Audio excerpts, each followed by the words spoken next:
Good morning. This is Mrs. Standridge. We're here today. We're going to read a couple more chapters of Raymie Nightingale. We're getting close to the end of this book, so we'll have to be choosing another one soon. Now, yesterday I asked my students to try to figure out the meaning of some figurative language. Were you able to do it? Let's review what we read. A galaxy of dust rose up into the air and floated around their heads. The dust looked as if it were celebrating something. Okay, well, first we have to think about what is a galaxy of dust? Do you know what a galaxy is? Well, I know that in science, a galaxy is a system of stars and planets in outer space. Have you ever seen pictures of galaxies in outer space, far-off galaxies? They look like a bunch of scattered little dots, and sometimes they'll have different colors, and some of the little dots will shine brighter than others, and they're just scattered all randomly, right? So I think that's what she means by a galaxy of dust. Think about the dust floating in the air and just being all random and sort of sparkly looking. The dust looked as if it were celebrating something. Can dust celebrate? Yeah, no, it can't. It's just dust, right? So what does she mean by the dust looked as if it were celebrating something? Well, we have to think about that word, celebrating. What do you picture when you think of celebrating?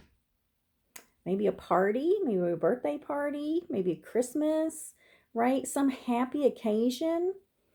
Is she trying to say that the dust looked happy? Maybe. Have you ever seen dust sparkling in the air? It kind of looks, sometimes when it catches the light, it looks a little sparkly and it's floating. Almost looks kind of like glitter or something, doesn't it? But it just kind of hangs there in the air. So I think that's what she's talking about. Remember, authors use figurative language to help the reader paint a picture in their mind. Can you picture that dust floating in the air and catching the light and looking kind of sparkly? Yeah, I can too. All right, let's go on and see what else we can find today. Chapter 31. The world went on. People left and people died, and people went to memorial services and put orange blocks of cheese into their purses. People confessed to you that they were hungry all the time, and then you got up in the morning and pretended that none of it had happened. You took your baton to baton twirling lessons and stood under Ida Nee's whispering pine trees in front of Lake Clara, where Clara Wingtip had drowned. You waited with Louisiana Elefante and Beverly Topinski for Ida Nee to show up and teach you how to twirl a baton. The world, unbelievably, inexplicably, went on. She's late, said Beverly. Oh, my goodness, said Louisiana. I'm starting to worry that I'll never learn how to twirl a baton. Baton twirling is stupid, said Beverly. No one needs to learn how to twirl a baton. I do, said Louisiana. That's exactly what I need to know. Raymie said nothing. It was so hot. She stared at the lake.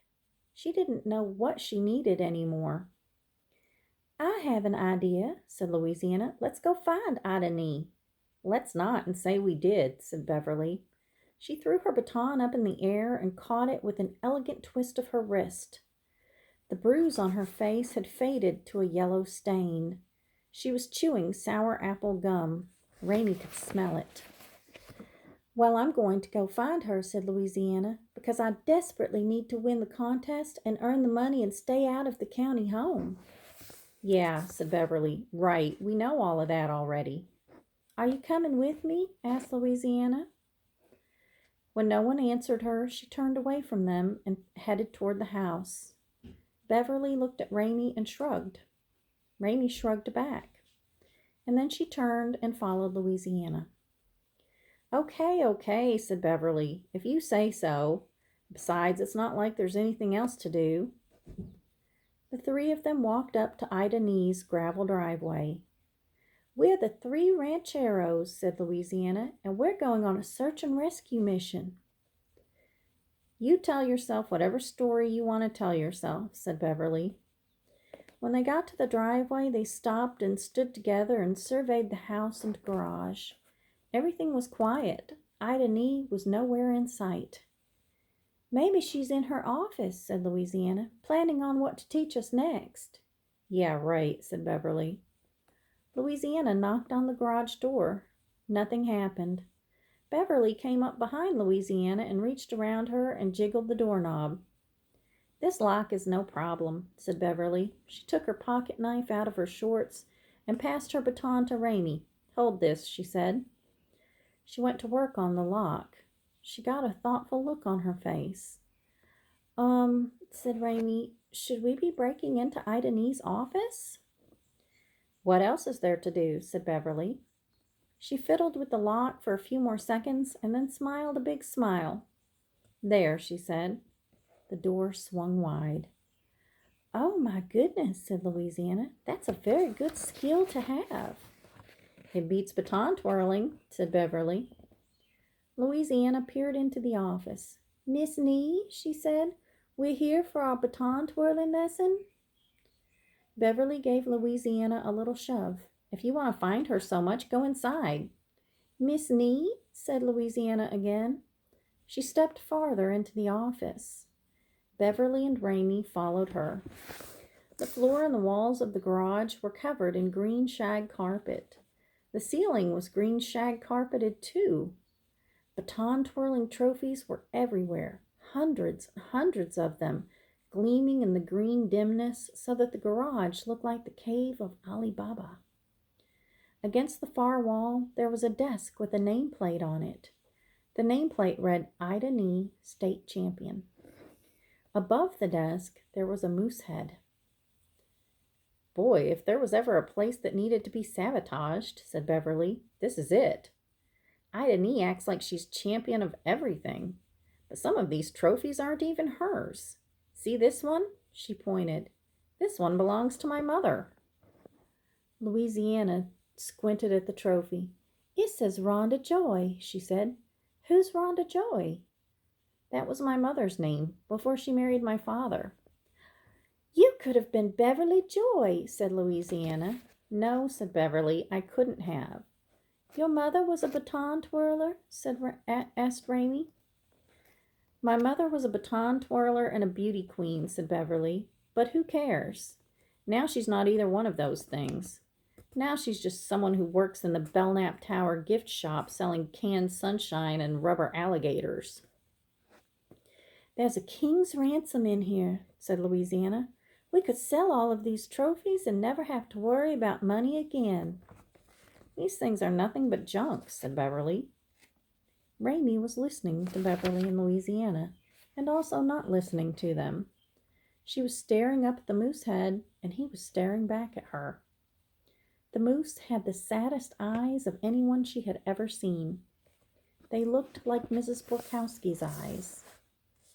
One time when Raymie was cutting Mrs. Borkowski's toenails, Mrs. Borkowski had asked Raymie a question. She had said, "Tell me, why does the world exist?" And Raymie had looked up at Mrs. Borkowski's face, into her sad eyes, and said, "I don't know." "Exactly," said Mrs. Borkowski. "You don't know. No one knows. No one knows." "What are you staring at?" said Beverly. "Nothing," said Raymie. "It's just that the moose looks sad." "He's dead," said Beverly. "Of course he's sad." "But let's not lose sight of the real problem," said Louisiana, "which is that Ida Nee is missing." "Duh," said Beverly.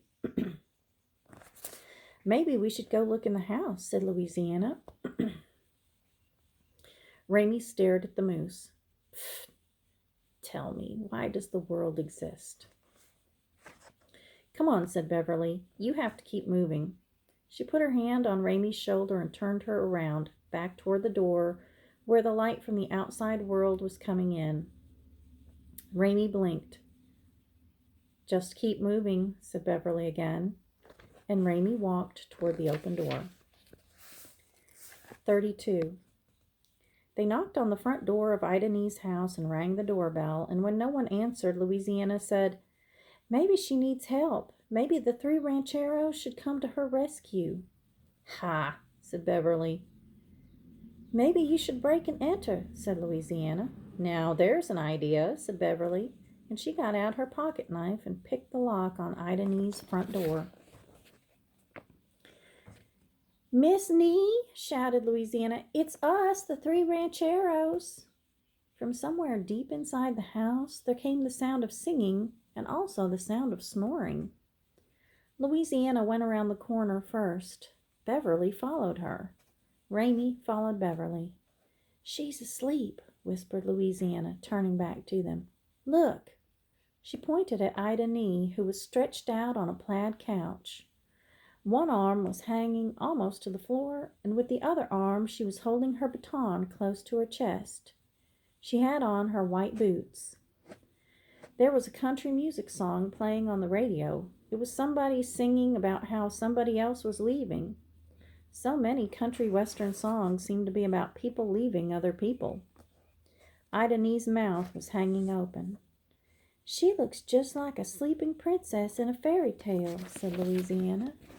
"She looks like she's drunk," said Beverly. She bent over and tickled the top of Ida Nee's arm. "Oh my goodness," said Louisiana.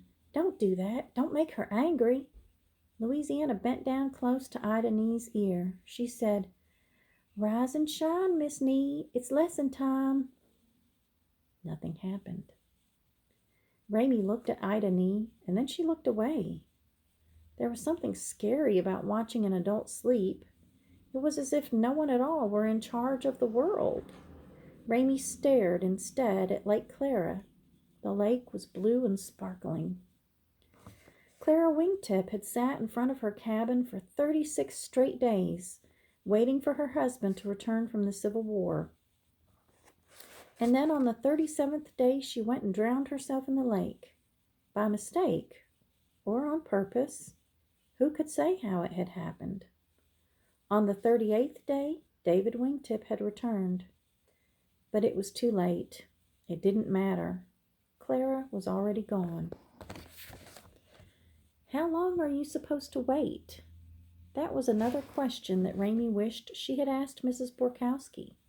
How long should you wait, and when should you stop waiting? Maybe, thought Raymie, I should go out to the garage and ask the Moosehead that question. Tell me, why does the world exist? "I'm going to take her baton," said Beverly. "What?" said Raymie. "I'm going to take her baton. Watch." "No, no, no," said Louisiana. She put her hands over her eyes. "Don't do it. I can't watch." Beverly leaned over the sleeping Ida Nee. The world became very quiet. The song on the radio ended. Ida Nee stopped snoring. "Oh, no," said Louisiana from behind her hands. "Please," said Raymie. "Don't be such big babies," said Beverly. She bent over Ida Nee, and the baton became a silver rope running through Beverly's fingers. "Ta-da!" said Beverly. She stood up. She held out the baton. It flashed in the light shining off of Lake Clara. "Oh, my goodness," said Louisiana. Beverly threw the baton up in the air and caught it. "Sabotage," she said. "Sabotage! Sabotage!" Another country music song came on the radio. Ida Nee snorted once, twice, and then she started to snore again. Beverly threw the baton up in the air, higher this time. She twirled it behind her back. She twirled it in front of her, so fast and furious that the baton became almost invisible. "Oh," said Louisiana, "you're a genius at twirling." "I'm a genius at everything," said Beverly. She kept twirling. She smiled, revealing her chipped front tooth. "Come on," she said, "let's get out of here." And they did. Okay, we're going to end that here today. I'd like you to think about how Raymie is changing. What do you think that her thoughts are about winning the contest? How has that changed from the beginning of the book up until now? If you're in my class, that's the question I'd like for you to answer today. Otherwise, I will see you tomorrow. Goodbye.